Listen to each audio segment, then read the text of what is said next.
ఇచ్చారని కేసీఆర్ కూడా ఇచ్చే ఛాన్స్ ఉంది అంటున్నారు. 10 ఏళ్ల పాటు 14 ఏళ్లు తెలంగాణ కోసం పోరాటం చేసిండ్రు బాపు కేసీఆర్ గారు.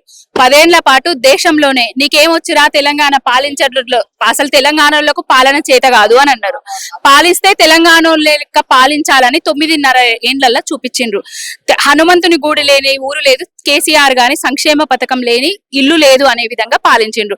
ఇప్పుడు నాటకాలు వేస్తూ, డ్రామాలు చేస్తూ, డైవర్షన్ చేస్తూ, డిట్రాక్షన్లు చేస్తూ, బూతులు మాట్లాడుతూ తెలంగాణ తీసుకొచ్చిన తెలంగాణ రాష్ట్రాన్ని అస్తావ్యస్తం చేస్తూ 6 గ్యారంటీలు 420 హామీలను నెరవేర్చే తెలివి లేక అడ్డమైన సన్నాసి ఆడుతున్న నాటకాలు తప్ప ఇంకొకటి ఏం లేదు.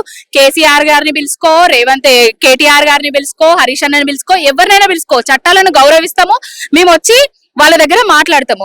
కానీ రేపు రాబోయే రోజులల్లా నీకైతే ఇక అధికారం చేతులు రాదు, నువ్వు ఎమ్మెల్యేగా కాదు కదా, వార్డు మెంబర్ గా కూడా గెలవవు. ఇక నీ దిక్కుమాలిన పాలన చూసి రేపు రాబోయే రోజులల్లా నీకు ప్రజలు కర్రు కాల్చి వాత పెడతారు.